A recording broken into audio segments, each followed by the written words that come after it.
Hi folks, welcome to Godrevy. What a beautiful evening this is. I mean, look at that sky behind me, absolutely incredible. Tide's out at the moment. We've got some nice light. I don't know how long that's going to last because there is some cloud back there. I don't know if you can see it there behind the lighthouse. But I haven't really come to shoot a sunset or anything tonight. I've come out here really to talk about this. This is the NiSi Jetmag Pro magnetic filter system. Now, just a quick disclaimer, this is not in any way, shape or form a sponsored video. I am not being paid to review these. These have not been gifted to me. The reason I have this kit is because I recently ran a NiSi Filters day here at Godrevy, and when they sent filters out, stock out for the clients to try, in that kit was several of these systems. So I thought I'd give it a go. I thought I'd give it a try out and talk to you guys all about it. So first impressions. Well, the first thing you'll notice when you take this thing out of the box is just how thin it is. Look at that. That's the CPL. That metal surround, by the way, is made from aircraft grade aluminium. So not only is it nice and light, but it's really strong, which is great. And it feels good quality in the hand. That glass, as you'd expect from NiSi, is top notch. I've not noticed any distortion, any vignetting, any color shift. Absolutely incredible that they've managed to get this into such a small design. Also, as with NiSi's filter kits, it comes with a selection of adapter rings ranging from 67mm up to 82mm. So no matter what size your lens, you should be covered. And the magnetic system, while it snaps together, really like putting a fridge magnet on. It's so effortless and simple. But don't just take my word for it. Let's have a little look.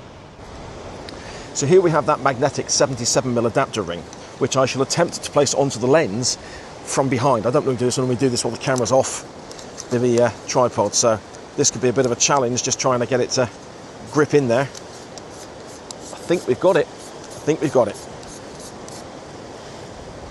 So setting up the adapter is just as easy as putting the adapter on for the V5, V6, V7 kits. I've never used a Swift kit, so I don't know how easy that is to do. But there you go, that's the magnetic adapter ring now all in place.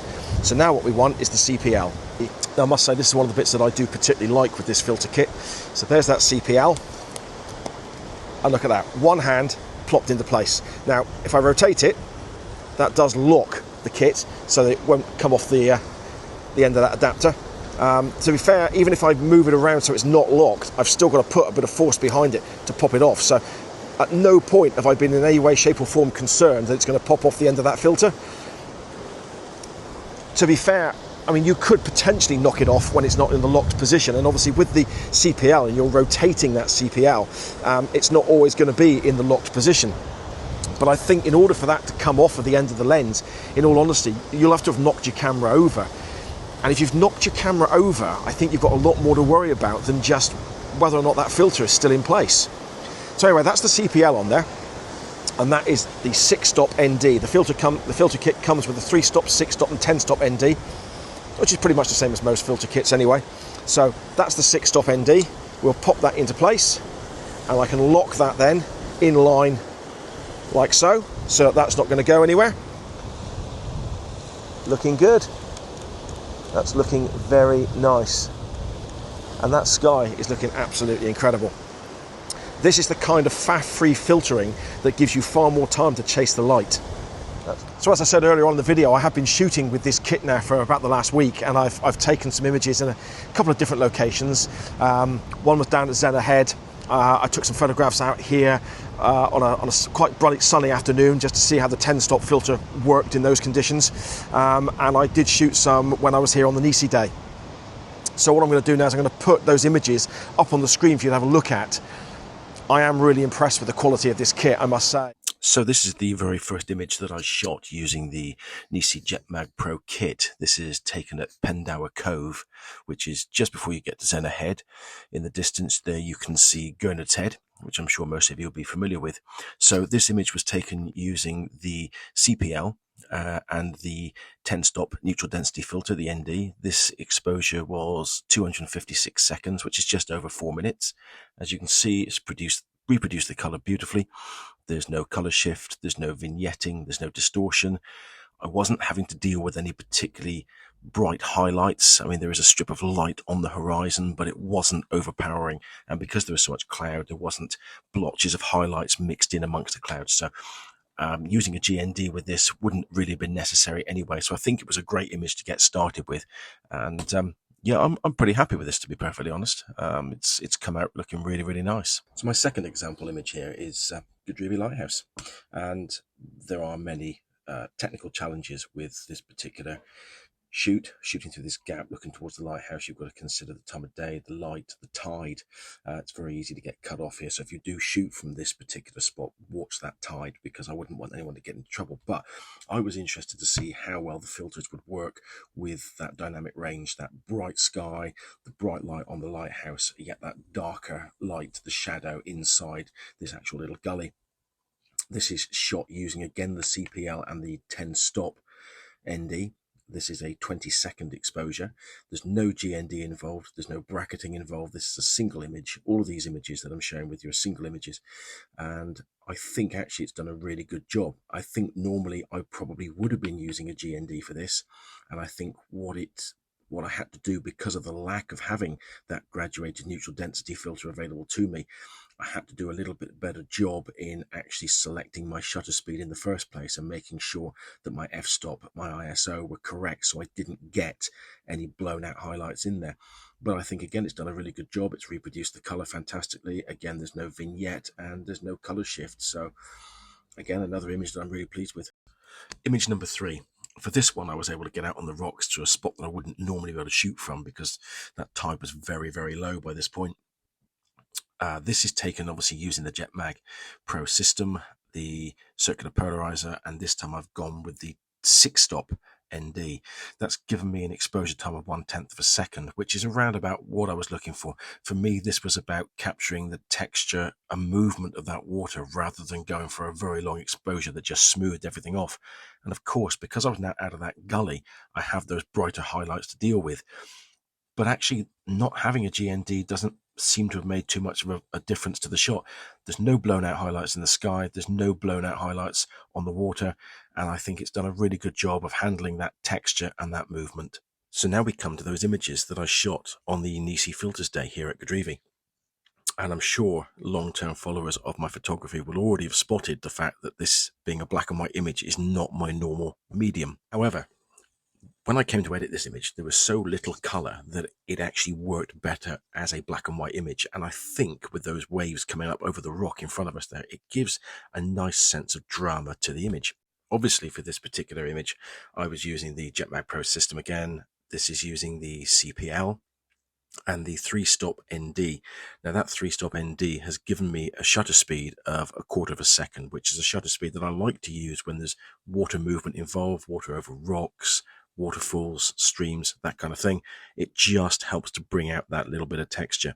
I did have to bump some of the other settings a little bit. I've had to pull the ISO up to 250 just to help me balance that light. But I think that this is a really nice image. And I think, again, that NiSi Jetmag Pro system has done a great job in helping me to capture this. And that brings us nicely to this next image. Now, nearly an hour had passed since I shot that previous image. The tide had crept in, that sky was thickening up, and we were supposed to be headed towards golden hour, but there was absolutely no sign of it. Instead, that sky was dominated by those blue tones.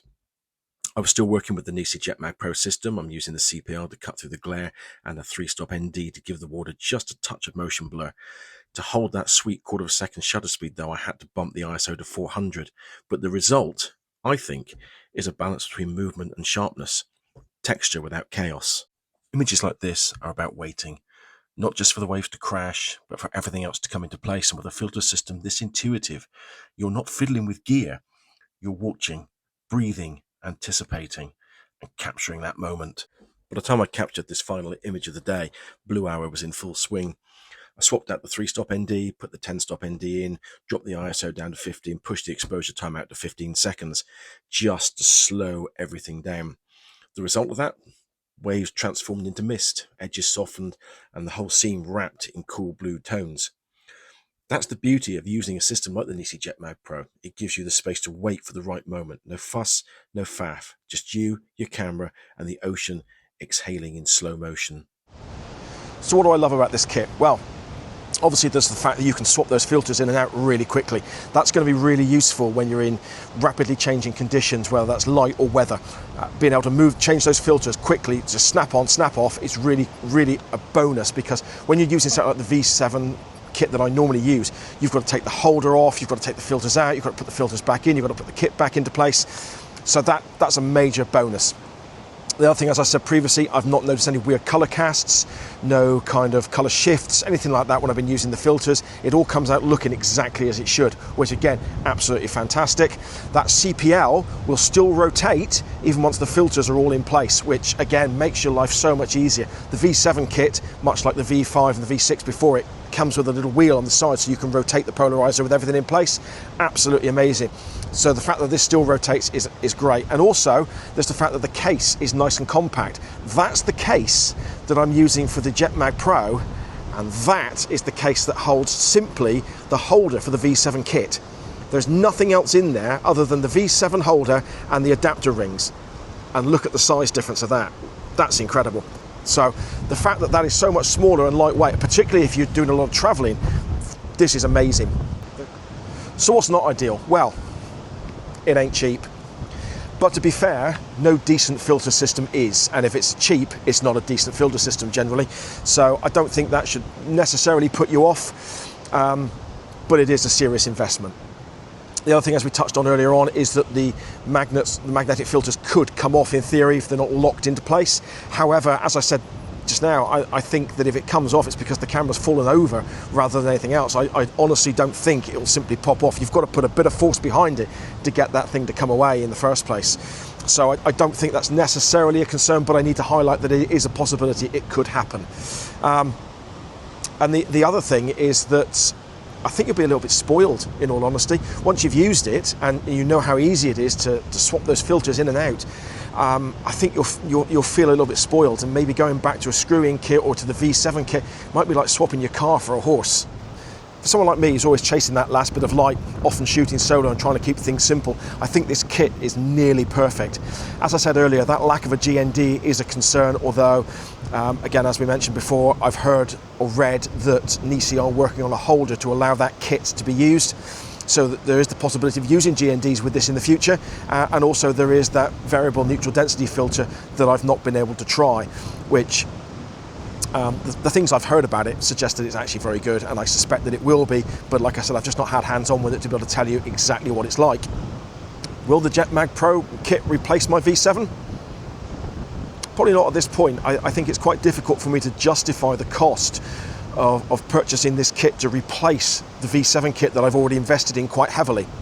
And I think if you already use something like the V7 kit, V6, V5, I think you'd have to think long and hard about whether or not you want to change over to this magnetic system. However, I think if you're someone who's new to filters, this kit's ideal for you. If you're looking to invest money in good quality filters to go on the front of your lens, you can't go wrong with this kit. And so I would 100% recommend it. Just like I said, for myself, I don't think I can justify the cost involved in purchasing this kit to replace a kit that I already have. But then again, you never know. It'd be nice to get some of that weight out of the old camera bag. So if you found this video useful, I'd appreciate you giving it a like, maybe a little cheeky subscribe to the channel. If you have any questions about the Jetmag Pro or filters in general, drop your question in the comment below. I read all of the comments and I do try to reply to every single one of them. Thank you for watching this video. I'll see you on the next one.